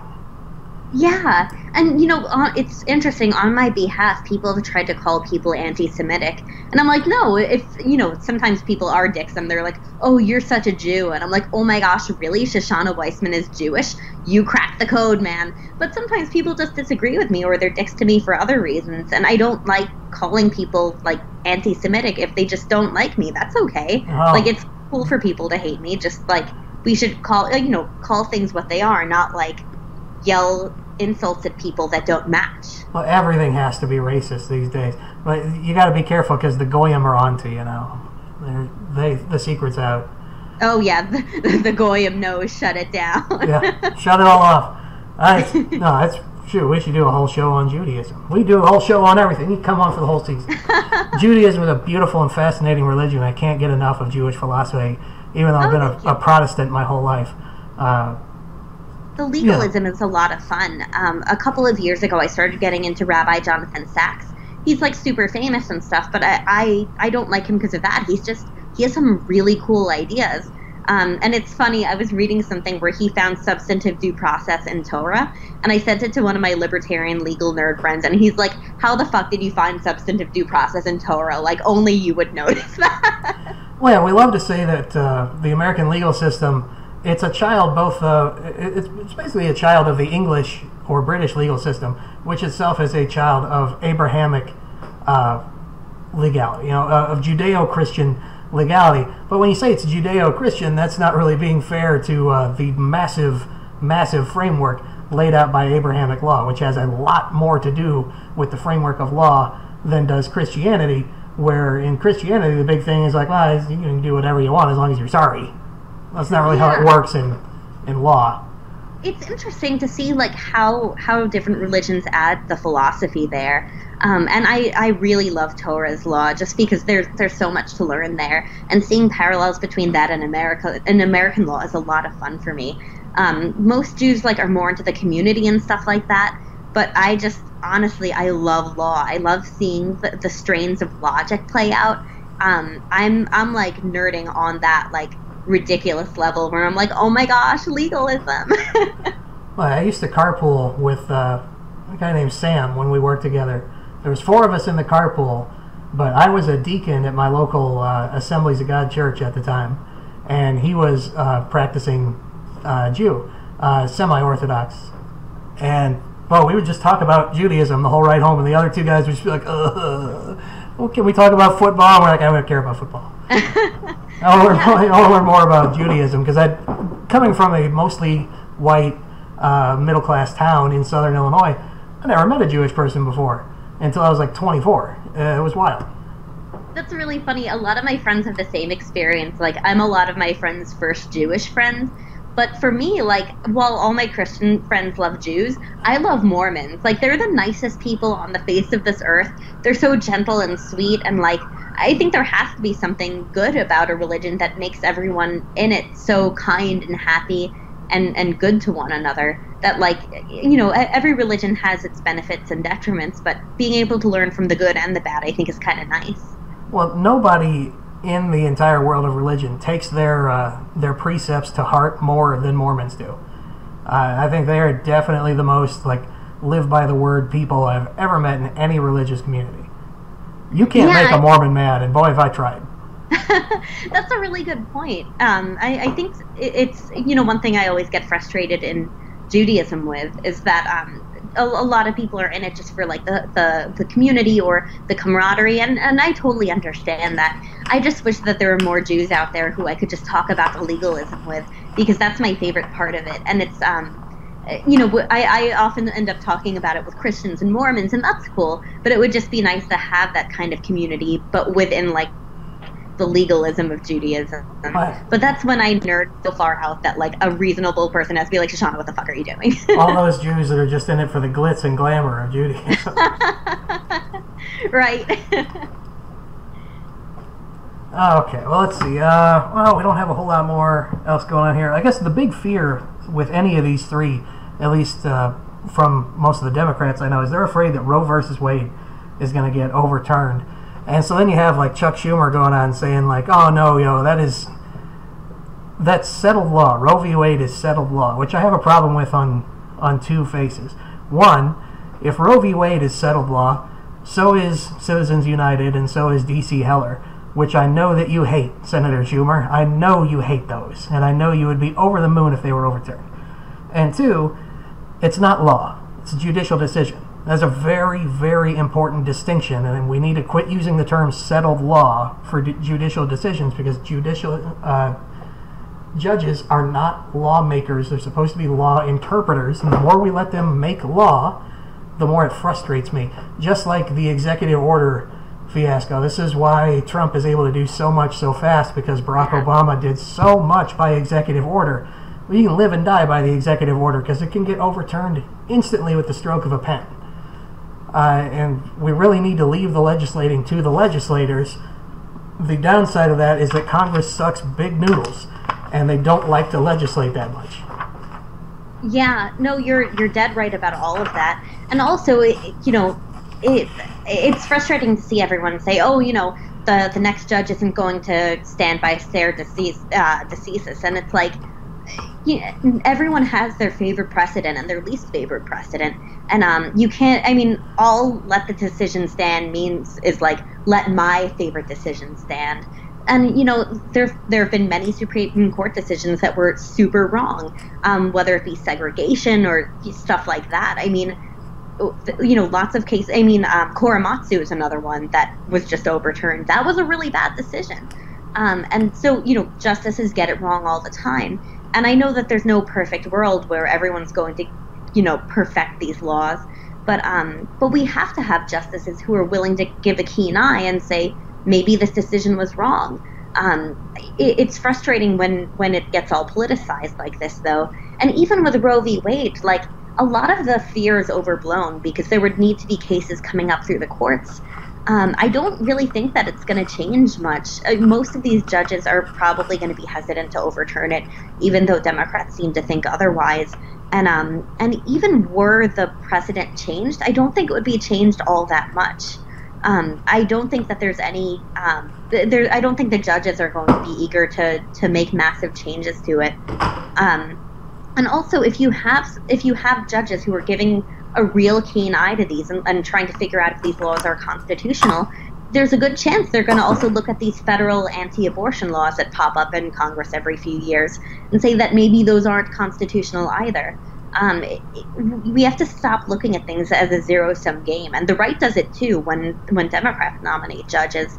It's so tiresome to see people reduce really interesting and really nuanced judicial theory to Republican judges hate poor people or Republican judges hate women's rights. Like, the judges aren't sitting up there being like, hey, how can we mess with women? Like, that's not how that's happening. Well, I think Obergefell did a lot of, it put the wrong idea in a lot of people's heads. Because when the Obergefell decision was made, that is the decision saying that you cannot discriminate against homosexual people. They can get married if they want to get married. Same-sex marriage is now the law of the land under equal protection. So that was an instantaneous change across the board. Like, starting freaking tomorrow, you gay people can get married. And that's what people expect out of judicial decisions now, when that is the minute amount of judicial decisions work that way. Yeah, absolutely. People are simplifying it too much. I'm just seeing so many dumb talking points out there that are just, it's so frustrating to see all this. I mean, even like look at Gorsuch. He sided with the Democrats on big cases that were against the Obama administration, or not Democrats, the judges appointed by Democrats. And the fact that people overlook that, and Ian Millhiser, who just hates Gorsuch, like Gorsuch is living in that man's head. He even found a way to twist Gorsuch siding with the left-leaning judges as somehow evil. But there really is more to judicial philosophy than outcomes. Process matters, and I'm personally very pro-life, and I'm not always sure the best way to handle it in the legal system, but certainly constitutionally, I don't think that you can have a federal anti-abortion law. And it's just, we have to be able to look at policy and see it in a more nuanced way. When it just becomes election talking points, it's just, there's so much that's missed. And as a legal nerd, it's frustrating to see it happen that way, because I want people to care about all these things on a deeper level than they hate the things I like. Yeah, there was some shaky legal ground going on in Roe v. Wade. It was a very odd decision. Like, when you read it, some of the principles that they used in it just come out of nowhere. Like, it's almost like we took 6 or 8 steps at once. We took a step from the right to privacy doesn't really exist. Now we're squeezing the right to privacy out of a pretty much unrelated section of the Constitution, and from right to privacy, we determine that there is a right to terminate. And wait, that seemed like a whole lot of steps in one go. But even if Roe v. Wade gets overturned, which it won't, because Chief Justice Roberts won't let it happen, for one. Yeah. And there's not a pending case awaiting the Supreme Court to hear it that has anything to do with that. Exactly. So they don't just get to look at old decisions. Like, they couldn't go back tomorrow and be like, hey, we want to look at this Dred Scott thing again. Right. And we want to change our mind. You can't do that. You have to wait for a case to come up all the way through the circuits and get all the way to the Supreme Court, and then you have to agree to hear it. But even if they did overturn Roe v. Wade, if all that stuff were already in place, that doesn't make abortion illegal. Laws make stuff illegal. Roe v. Wade said that you can't make laws that make it illegal, but now there aren't laws in place that make it illegal. Then it would take all this legislation to make it illegal. So it's not like it would be this broad, sweeping change overnight, even if it did happen, which it won't. Yeah, and you're dead right. And unfortunately, the messaging doesn't talk about it that way, like it actually exists. I definitely have problems with the way Roe is decided, and I'm not sure what a good decision on it would exactly look like. But it's not going to be overturned. And, there's even were it overturned, I really don't think that state laws, let's say in this this insane world where it is overturned, and then all the legislators work to create laws to limit abortion, I really don't think they would go much farther than they do now. I don't, while Roe placed some limits on it, I don't think that the laws would go much farther, because honestly, the laws can go farther than many of them do now, and they're not working towards that. So that makes me think that if they're not trying to push it further now, there's probably a reason for it, maybe political, but I think that if there were laws to push too far, that you would see a lot of people push back, a lot of people lose their elections, just the whole democratic process. That's how America works. Yeah, I hate the way we have to debate abortion, too, because it's either you hate women or you want to murder babies. It has to be one of the two. You can't be anything in between, just like so many other issues. If Ken Bone were king, if you elect me king tomorrow, then here's Ken Bone's solution to abortion. 1, sexual education in every single public high school. that includes education about contraception. 2, access to contraception for young girls, which instantly cuts about 60 to 70% off of the teen pregnancy rate. That would almost end abortion in a generation. Just those 2 steps. And then, when it comes to actually getting an abortion, I'd say, well, what's the maximum achievable medical technology today? And whatever that is, that we'll look at how old of a fetus or how developed of a fetus has a 50% survival rate. You have a 50% survival rate with maximum achievable medical technology at 20 weeks, at 25 weeks, at 30 weeks, whatever it is. That 50% survival rate with maximum achievable medical technology becomes the cutoff. If you have half a chance of life, at that point, I am now defining you as a human. We've never defined legally when you become a human. That's when King Ken is defining you as a human, when you have a half and half chance of life. And it's a good question, like how best to define it. And I get the logic where you're coming from. And while I don't know when a life begins. I think it begins fairly early, but I don't know when. And government doesn't know when either. That it's not a settled question scientifically when that begins. And some people see it in a different way, a little more philosophically or religiously. And I get the struggle there. I don't know what a perfect law looks like that keeps everyone the maximum amount safe. Like, I used to, when I was younger, I'm like, oh, let's outlaw it all, but realizing that there's real problems with that. It's frustrating. I definitely think, though, that a big way to cut down on it is through the process, making sure that people who are sexually active have access to contraception. Actually, my job is hiring someone to work on that birth control deregulation. Not like making it less safe or anything, but just making it more accessible to people, more over-the-counter birth control where it's safe to. So I'm really excited for that because I am very pro-life, and if I can help that happen through other ways, I'm happy to do that. But it's such a difficult question, and I wish that it could be argued in good faith more. While unfortunately, when a lot of people hear that I'm pro-life, they're just like, oh, you want women to die. Like, no, I do not want women to die. I want to try to save as much life as I can, but it's hard to know the best way to do that. Yeah, you can say, like, I want to restrict abortion more, and well, that's because you hate women who are raped by their uncles, or right? Which statistically is a pretty small percentage of pregnancies.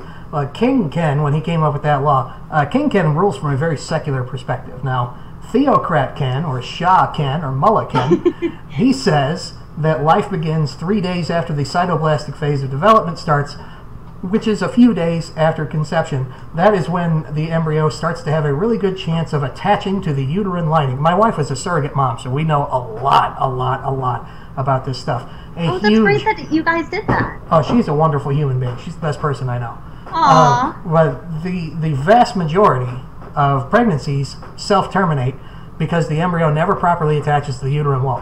Happens all the time, and you don't even realize it. So I would, from a religious standpoint, I would classify those clusters of cells as not really humans, because if God intended for those to be humans, I don't think God intended for 80% of humans to die before they ever had a chance at life. That's not the kind of God I subscribe to.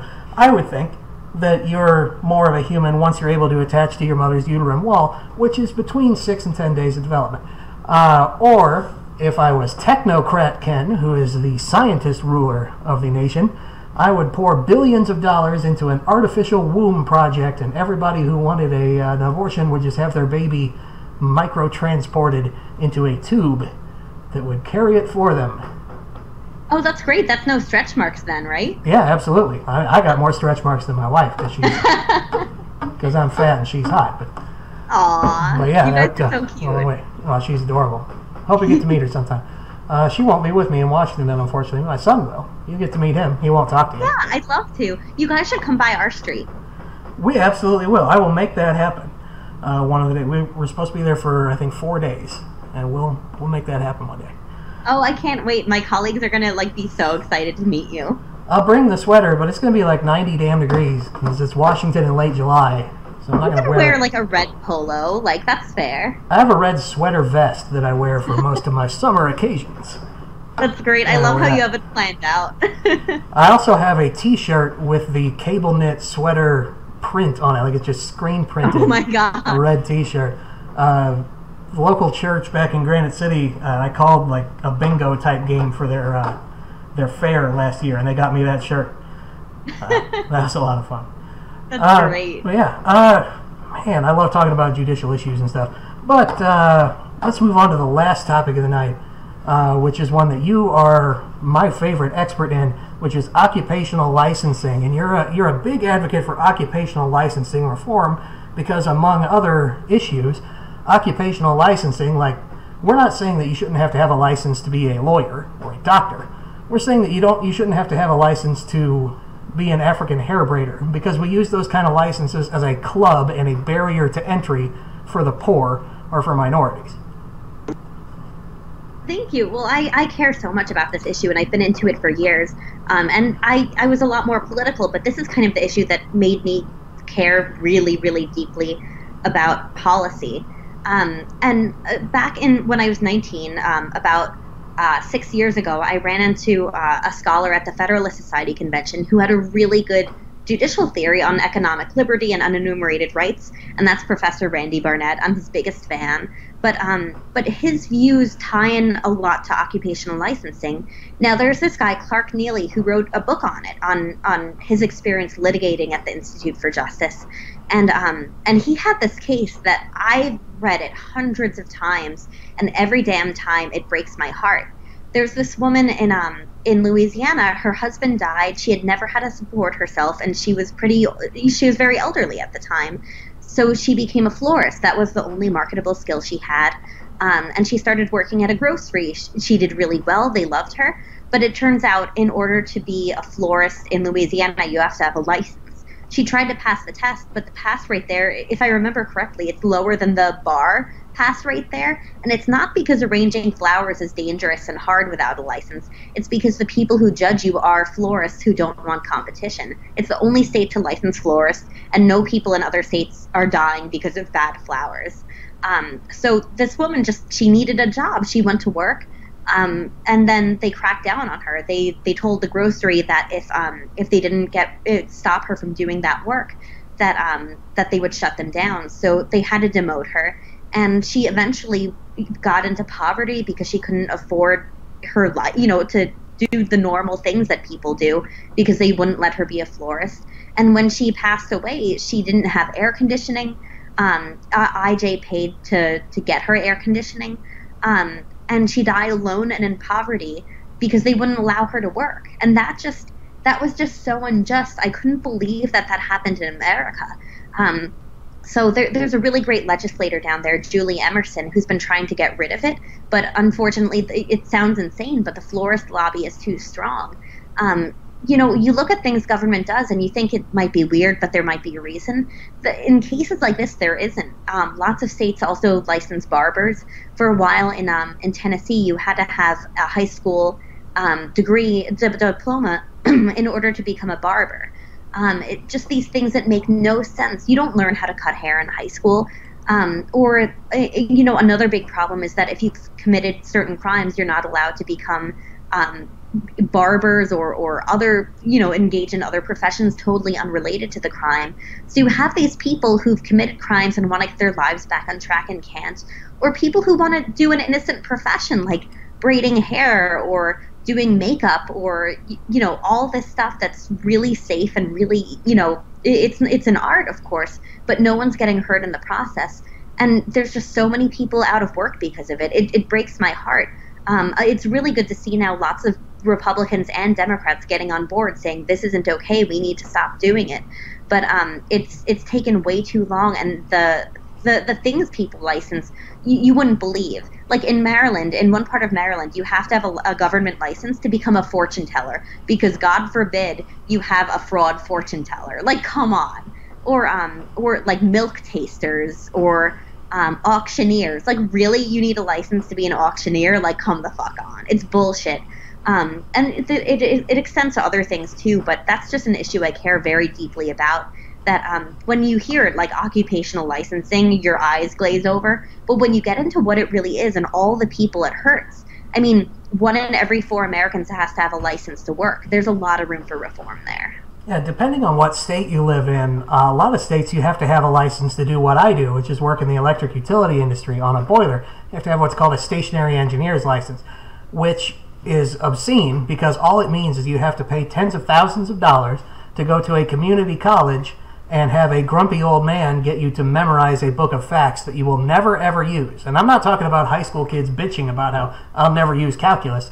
I'm talking about how I've been in this industry for 10 years, and I can damn well tell you, you will never ever use the crap that you learn in those classes. What you will use is the return envelopes for the student loans that you have to keep sending in to pay for this stupid occupational license, and it becomes a barrier to entry.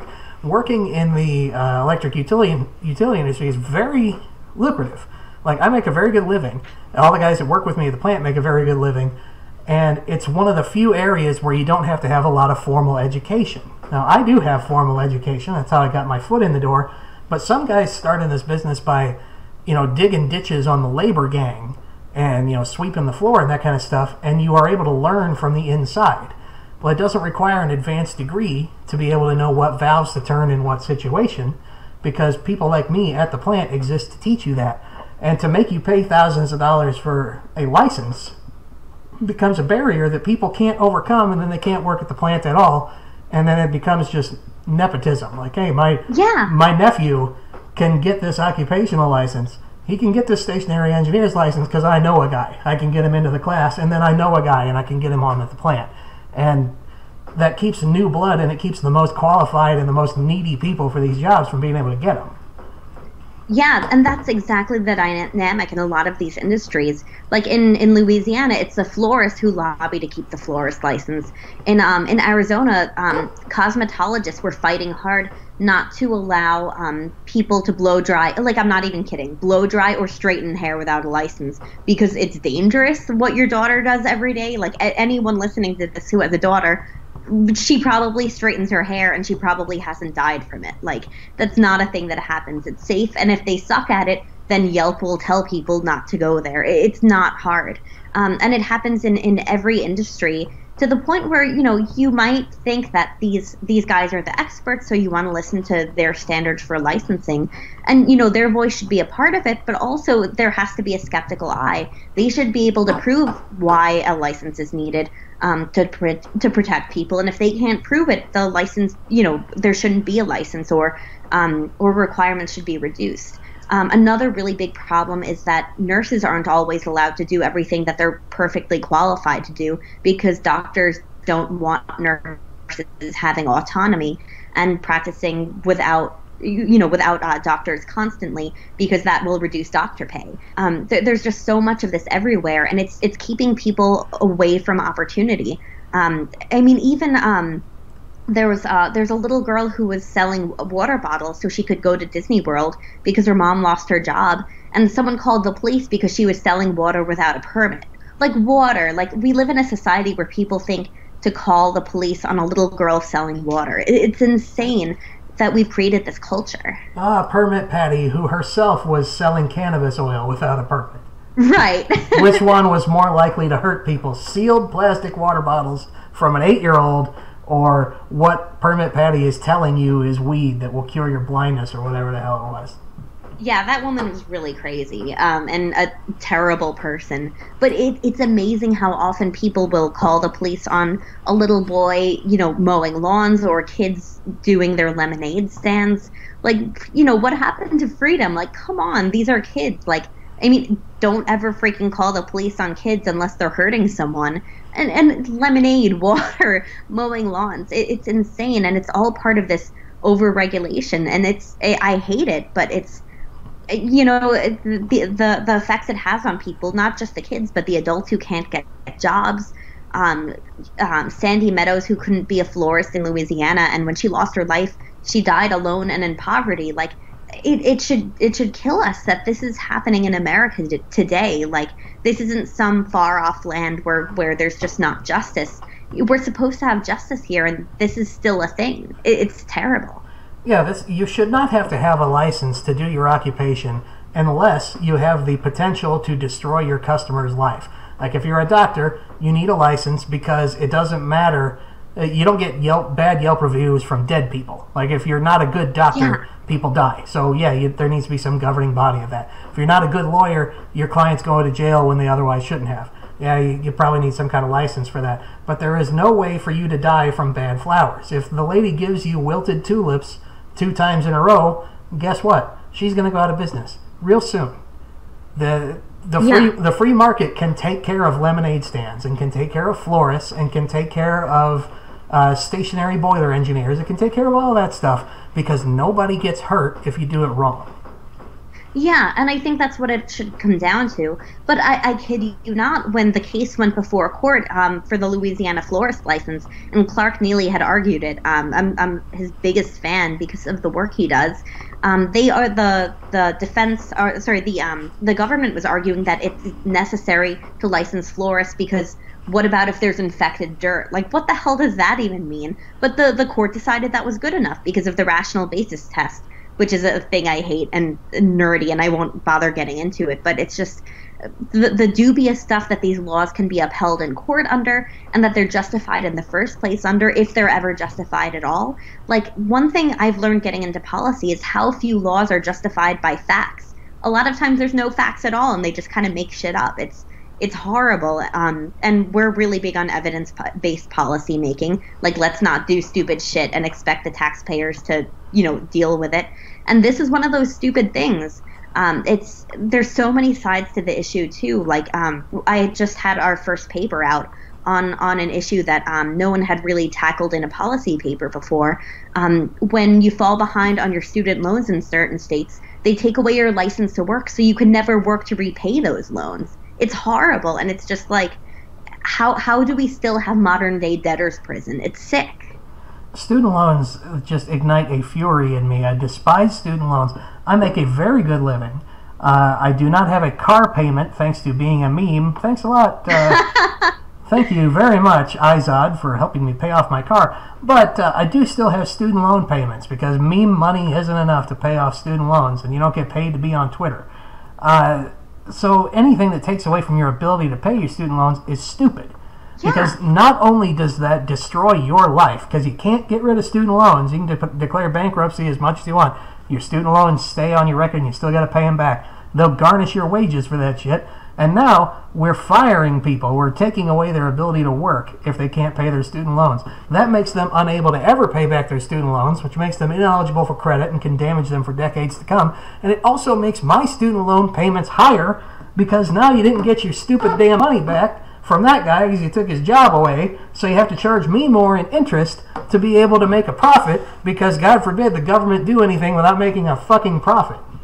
Yeah, exactly. It's insane. And the student loans issue is a huge one alone, and so is licensing. But here it just comes together to create this insane storm. And it's sick. Like, this issue kills me. And another thing is too, in this case, a lot of times they take away the license from teachers and nurses. There's a shortage of both of those kinds of professions. Like, why are we making rural health even worse because of this stuff, or lack of teachers? It's like, government is really freaking stupid sometimes, which is kind of why I'm libertarian. It has a role, but it does really dumb shit, and we should stop it from doing that dumb shit. And this might be one of the stupidest things it does. And my mother worked in the emergency room for 18 years. She was unit secretary, and she could tell you, just like, because now all of our family friends are doctors and nurses. Well, I'll tell you that being a nurse sucks really bad. You have to be called to being a nurse, almost like being called to the priesthood.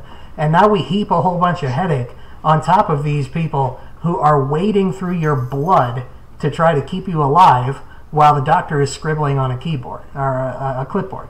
It's insane to try to make nurses' jobs harder because they're overworked and they're underpaid, and that's why there is a huge shortage of them. And teachers, Mom's brother was a middle school teacher for, I think, 14 years until he finally discovered, I'm never going to be able to move out of my mother's house on a teacher's salary, being a single guy. He was teaching for a private Catholic school, and they paid him as much as he could, but he was never going to be able to do anything with that, especially keeping up with the continuing education. So he quit, and now he works for Procter & Gamble, and I can't blame him.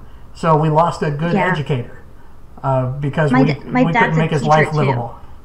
My dad grades, like he teaches all day. He comes home and grades until he goes to sleep because they don't give him the time to do his job well. And he has ninth graders who read on a third grade level. Like it's really bad, and he tries hard to teach them. But a lot of the kids are unwilling to learn. Their parents aren't involved. And he does the best he can, and he really does make a difference in these kids' lives. But teachers and my dad's best friend's wife is a nurse. My dad's best friend is a cop.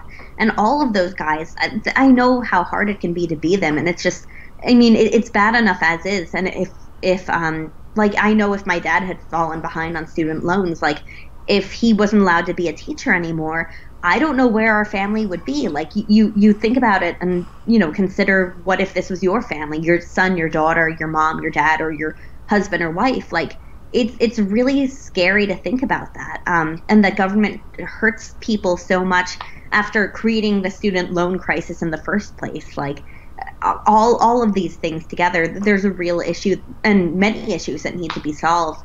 And this is one that just, to me, like, kind of ties everything together in the worst way possible. Oh, yeah, but you know how we can fix it all? A bigger, more powerful federal government. Right. That would fix everything. Oh, gosh.